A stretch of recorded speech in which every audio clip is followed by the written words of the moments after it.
The first injury report of the week is out for the Cowboys and for the Green Bay Packers. We'll break it down for you on today's show. A lot of the key injury news came out earlier in the week with CeeDee Lamb, Tyler Booker. Positive update, though, on DaRon Bland, at least for the Cowboys. We'll get into that.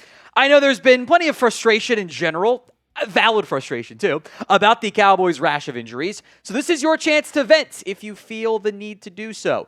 Grade the Cowboys training staff right now. How do you feel about them? Are they passing? Are they flunking? Do you love them? A, B, C, D, or F? Let me know in the comments section of today's show. 5 players on the initial Cowboys injury report. Knock on wood, prayer circle that no one else gets added to it on Thursday. Tyler Booker obviously did not practice with his ankle injury. Seems like an IR stint is going to come there. CeeDee Lamb did not practice with his high ankle sprain either. No expectation of either player going against the Packers, and maybe not for 2, 3, 4 weeks in the case of Booker. Trevon Diggs did not practice either. We'll get into that more in depth. I wouldn't actually panic on that front yet, but it is certainly worth mentioning. DaRon Bland also limited, so progress there for Bland with his foot. That should be viewed as a promising sign for his return to action. And then Trikweze was limited, with a knee issue as well. In many cases, Bland could end up being an exception here, but we'll know more Thursday. Limited on Wednesday normally means you're going to be able to play unless you got hurt during practice, which so far I don't believe to be the case for the Cowboys. Let's go more in depth here on Bland. Did make his return to practice, was limited with his foot injury. I didn't think they're going to make him a full participant. The fact that he was limited, as long as there's no setback, I think is an indication that he is going to be able to play against the Packers. Thank God. The secondary needs him. Regardless of how much you like or don't like DaRon Bland, I think we expect him to be better than what the Cowboys have thrown out there so far at corner the last 2 weeks. And maybe if it's only one of the big plays go away, you feel a little bit better about that unit overall. It's a banged up cornerback room right now. It is extremely banged up right now.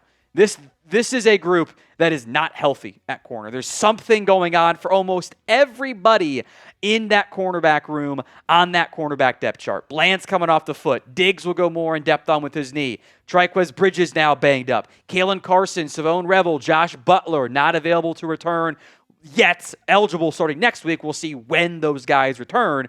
Reddy Stewart is healthy. Kyer Elam is healthy. I guess Robert Rochelle in the practice squad with Zion Childress gone. That's how it goes. Look, with all the injuries, the Cowboys need DaRon Bland back. They need him out there. They need his impact. That is one player who you actually have to kind of game plan for if you're an opposing team, at least within reason. Not the most feared corner, but at least you got to be aware of where he is. So will DaRon Bland make his return and play against the Green Bay Packers? Y for yes, N for no. Let me know at the pinned comment of today's show. Will DaRon Bland play against the Packers? Let's go to Trevon Diggs here. Now, he did not practice Wednesday as he kind of battles through that knee injury. He did play through it last week, and it was clearly bothering him last week, was, I think, kind of a true game-time decision for the Cowboys.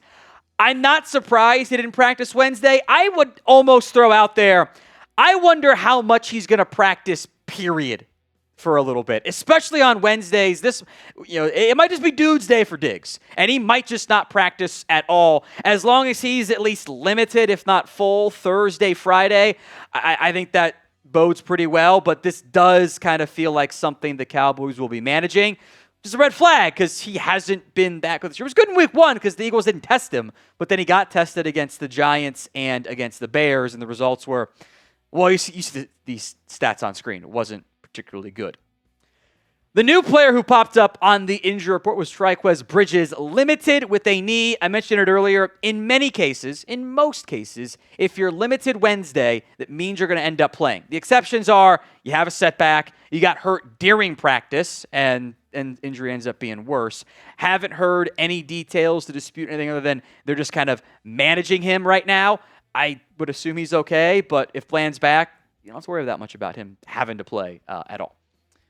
Today's show is made possible by Omaha Steaks. You guys get an extra $35 off with promo code Cowboys at checkout. That's right. We got the Cowboys promo code with Omaha Steaks. That's on top of their 50% off site-wide sale right now at omahasteaks.com.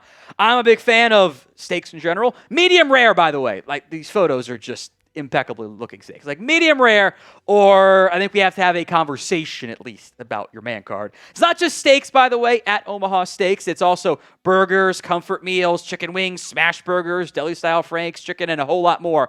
Great variety and delicious food over at Omaha Steaks. They're America's original butcher since 1917, family-owned with over 100 years of expertise in the meat industry. Get fired up for fall grilling with Omaha Steaks. Visit omahasteaks.com for 50% off site-wide during their Red Hot Sale event. And for an extra $35 off, use promo code Cowboys at checkout. That's 50% off at omahasteaks.com and an extra $35 off with promo code Cowboys at checkout. See site for details. Link and the promo code are in the comments section and the description of today's show. Big thanks to our advertiser, Omaha Steaks. I do want to mention CeeDee Lamb, as expected, did not participate, I'm going to say, this week at all. He's not going to be out there. They haven't officially ruled him out yet, but whether that comes Thursday, Friday, Saturday, whatever, I don't think he's going to play against the Packers. Maybe check in around the Panthers week. I don't think he's going to play against the Jets either, which is obviously a massive blow for the Cowboys, even without the touchdown. In what really amounts to 2 games, he's been putting up some big-time numbers, and it does change the outlook of this Cowboys wide receiver room. You lose CeeDee Lamb for at least a few games. George Pickens is now your number 1 wide receiver. Probably means an uptick in workload for Kevontae Turpin, for Jalen Tolbert. Probably means more Turpin in the slot. Probably means more Ryan Flanoy. Jonathan Mingo's not healthy yet. I wouldn't be surprised if you called up someone from the practice squad for a game or two. So what week do you think CeeDee Lamb returns to the Dallas Cowboys? Let me know in the comments section of today's show. Now, I've already seen you guys call some on social media for Trayshawn Holden to get the call up for the practice squad. Honestly, don't even get your hopes up. The Cowboys made it very clear where he was at in the pecking order. He was still behind Jalen Cropper and Jalen Brooks. And I think Brooks is far more likely to be the next man up to call up to the game day roster. With Lamb out, you're probably going to play a lot more Tolbert and or Flanoy. One of those guys is probably then not going to play as much on special teams. Well, Jalen Brooks actually does help you on special teams. That is important. Holden doesn't really do that for you. So I'm long-term reason to be excited about Holden. Short-term, don't get your hopes up. I do want to mention briefly here Kenny Clark. After he briefly left week 3, came back in with what was called an ankle injury.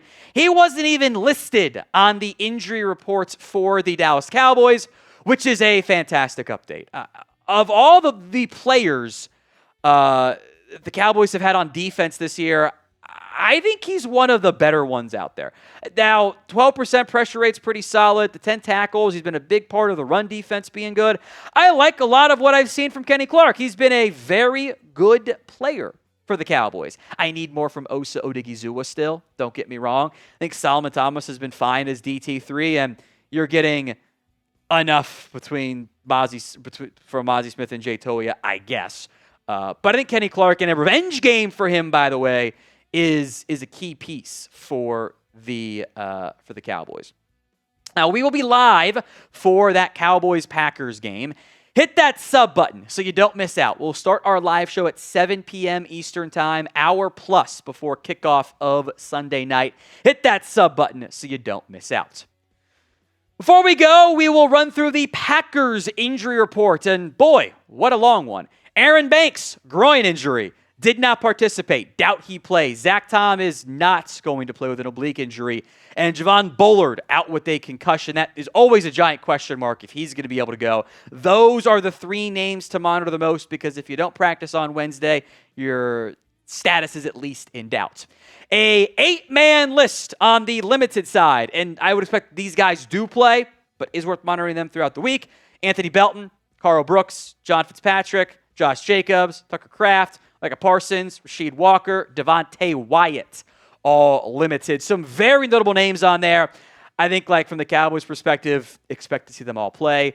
And then 3 players who were full participants at practice. So they've got something ailing them, but they're still practicing. They're fine. Nate Hobbs and Bo Melton at corner. Jordan Love's got a left thumb issue, but he'll be fine and able to play.